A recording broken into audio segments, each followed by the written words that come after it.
Welcome back to another episode of Archie's Sonic Character Files as we explore the histories of the inhabitants on planet Mobius. In this episode, we take a look at the histories of Robotnik's latest lackeys, known as Orbot and Cubot. Well, I already covered Snively's entire history on this series, so I figured it was time to cover his replacements. Kinda funny how Snively was with Archie Sonic almost at the beginning, while these two robots almost had the honor of being the last game-related characters to be featured in Archie Sonic's old timeline. They made their first appearance in the Sonic Universe story arc, Scrambled. Robotnik finds himself in his base, suddenly switching over to lockdown mode and being locked out of his own network. With Snively nowhere in sight, he activates his emergency lackey robots. Orbot, the round robot and main lackey, and Cubot, the square robot who's dealing with a damaged voice chip after a rocky landing.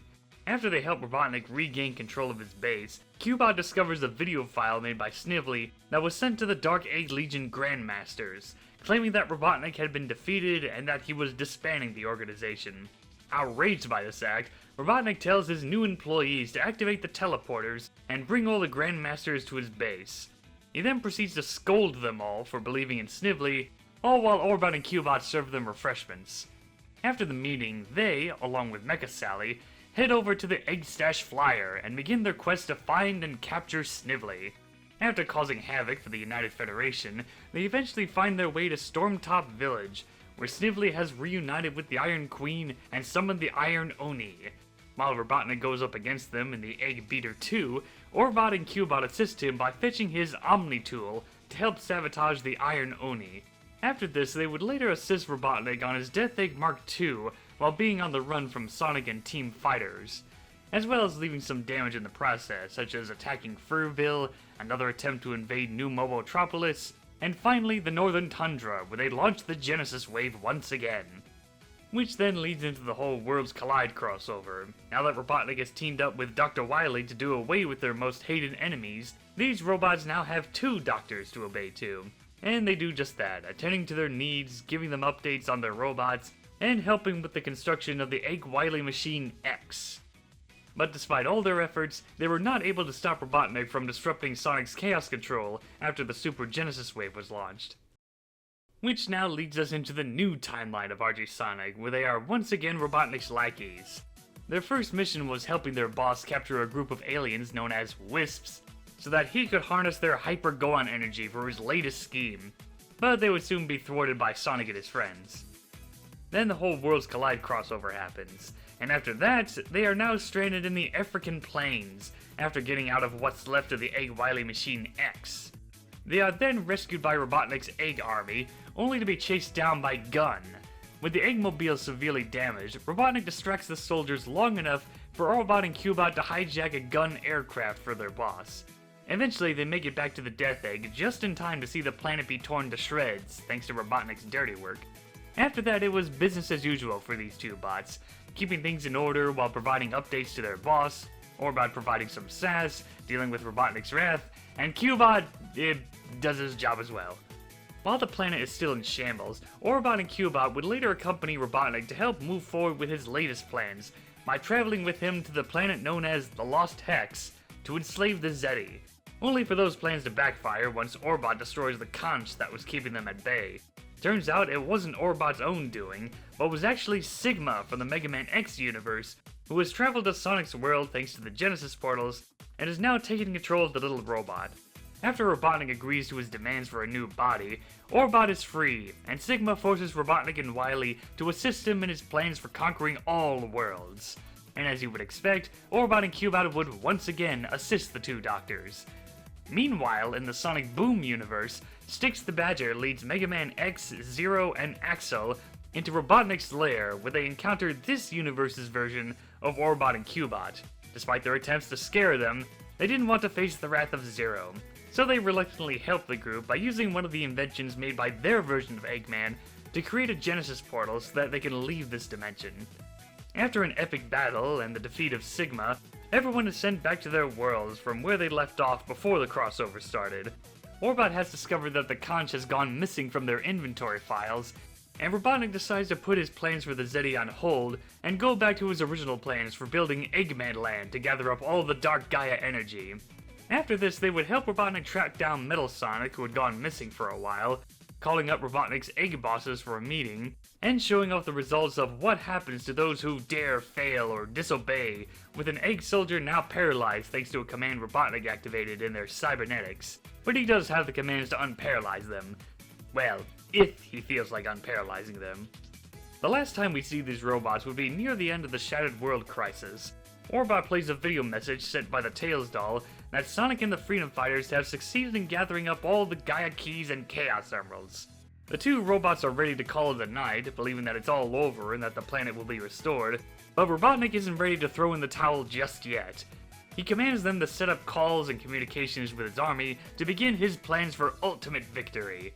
They played a small part during the big climax where they managed to knock the Sky Patrol out of the sky, but even so, they couldn't do anything to stop Sonic and Chip from restoring the planet. And they are last seen comforting their boss, dealing with his plans once again ruined by that pesky hedgehog.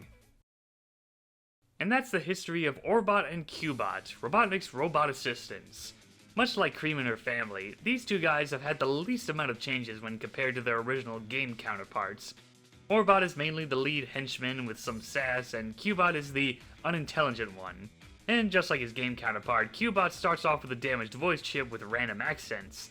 The only difference is that we do get an explanation on why Cubot has a damaged voice chip. Basically, this robot isn't cut out for the Olympics. Aside from that, they pretty much work behind the scenes in helping the Eggman Empire, rather than going out to fight for their boss. In fact, Sonic and the Freedom Fighters never interact with these guys. Well, unless you count the new canon that considers Sonic Colors to be canon in that timeline. There also seems to be some inconsistency with how they move. Sometimes they're shown just hopping around, and other times they just float off the ground and move like how they usually do. As for the new timeline, they're pretty much the same as before, and we get to see Cubot start to speak normally later on. And seeing them hijack a gun aircraft was pretty funny. Although it does suck that when the new canon started, a chunk of Orbot's dialogue is focused on him babbling on about some irrelevant detail. I guess Cubot ain't the only one with a faulty voice chip. Huh. And I'm not that big of a fan in seeing the boom versions of Orbot and Cubot showing up just to be this big plot device revealing that their version of Eggman somehow has a machine that can create Genesis portals. Either way, there's not much to say about these guys. Outside of having one or two standout moments in the Archie Sonic universe, they just work better in being silent in the background, I guess. Okay, I'm gonna be honest here. I never really liked Orbot and Cubot. I mean, I did like how Orbot was handled when he was introduced in Sonic Unleashed, having a little more edge to his sass and being more straight to the point. But from Colors onwards, he just became boring and lazy and started sounding like C-3PO for some reason. And I wasn't a fan of the whole gag about Cubot having a voice chip glitch. I always consider them bottom of the barrel when compared to the other henchmen that Robotnik has had in various Sonic media from the past. Like, Snively was always great, serving Robotnik and secretly scheming behind his back. Scratch and Grounder may have been idiots, but they were always full of energy and determination to do whatever they can to make their boss happy. Sleet and Dingo were okay. They did have a few moments, even if they were more comical. Grimer was interesting in being the creepy scientist who was always ready to serve his master. Deco and Boko were also pretty loyal, while still having their occasional badass moments, and being very funny. And while Agent Stone started off very rough in the first Sonic movie, the sequel and prequel comic shows that he is more than capable to be just as smart and evil as Robotnik. But with Orbot and Cubot, all I get out of them are just boring office workers going through another Monday at the Eggman Empire. I guess I prefer my henchmen to Robotnik to be more active with weird designs and have energy, and these two guys are just too mundane for my taste. The only interesting thing about these two is the fact that originally they were going to be scrapped from Sonic Colors, but writer Ken Pontek convinced them to keep the robots.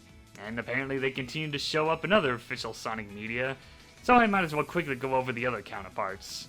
The Sonic Boom universe. Don't remember much about them, even when I tried marathoning the show. Only episodes that I can think of that stood out to me was that one episode where Orbot becomes more evil and overthrows Eggman, and some episode involving a bunch of Cubots or something. Only seen the TV show, no idea what they're like in the games. The IDW Sonic universe. Been a while since I've read the older issues, but not much has changed from what I remember. The most recent role in Winter Jam kinda came off as a typical Sonic Boom scenario. And as for the Sonic Prime universe, well, they only show up in one episode, and now their status has been changed to being the "he's just there" characters.